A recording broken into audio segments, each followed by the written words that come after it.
के समय की बात है। उन दिनों मृत्यु के पश्चात आत्मा को स्वर्ग में प्रवेश कराने के लिए कुछ विशेष कर्मकांड कराए जाते थे। होता यह था कि एक घड़े में कुछ छोटे छोटे पत्थर डाल दिए जाते और पूजा हवन इत्यादि करने के बाद उस पर किसी धातु से चोट की जाती। अगर घड़ा फूट जाता और पत्थर निकल जाते तो उसे इस बात का संकेत समझा जाता कि आत्मा अपने पाप से मुक्त हो गई है और उसे स्वर्ग में स्थान मिल गया है।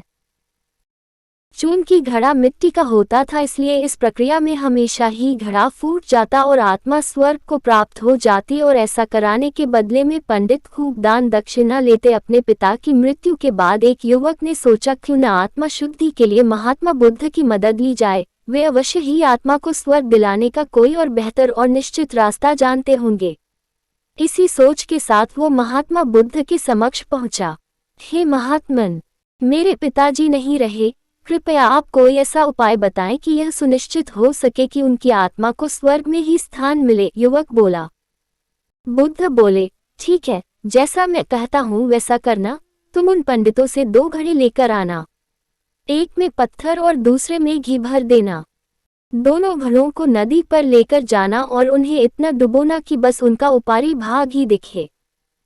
उसके बाद पंडितों ने जो मंत्र तुम्हें सिखाए हैं उन्हें जोर जोर से बोलना और अंत में धातु से बनी हथौड़ी से उन पर नीचे से चोट करना।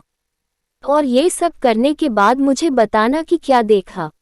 युवक बहुत खुश था। उसे लगा कि बुद्ध द्वारा बताई गई इस प्रक्रिया से निश्चित ही उसके पिता के सब पाप काट जाएंगे और उनकी आत्मा को स्वर्ग की प्राप्ति होगी। अगले दिन युवक ने ठीक वैसा ही किया और सब करने के बाद वह बुद्ध के समक्ष उपस्थित हुआ। आओ पुत्र, बताओ तुमने क्या देखा, बुद्ध ने पूछा। युवक बोला, मैंने आपके कहे अनुसार पत्थर और घी से भरे घड़ों को पानी में डालकर चोट की। जैसे ही मैंने पत्थर वाले घड़े पर प्रहार किया, घड़ा टूट गया और पत्थर पानी में डूब गए। उसके बाद मैंने घी वाले घड़े पर वार किया, वह घड़ा भी तत्काल फूट गया और घी नदी के बहाव की दिशा में बहने लगा। उद्धरण चिन्ह। बुद्ध बोले, ठीक है, अब जाओ और उन पंडितों से कहो कि कोई ऐसी पूजा यज्ञ इत्यादि करे कि वे पत्थर पानी के ऊपर तैरने लगे और घी नदी की सतह पर जाकर बैठ जाए। उद्धरण चिन्ह। युवक हैरान होते हुए बोला, आप कैसी बात करते हैं? पंडित चाहे कितनी भी पूजा करे ले पत्थर कभी पानी पे नहीं तैर सकता और घी कभी नदी की सतह पर जाकर नहीं बैठ सकता। बुद्ध बोले, बिल्कुल सही, और ठीक ऐसा ही तुम्हारे पिताजी के साथ है।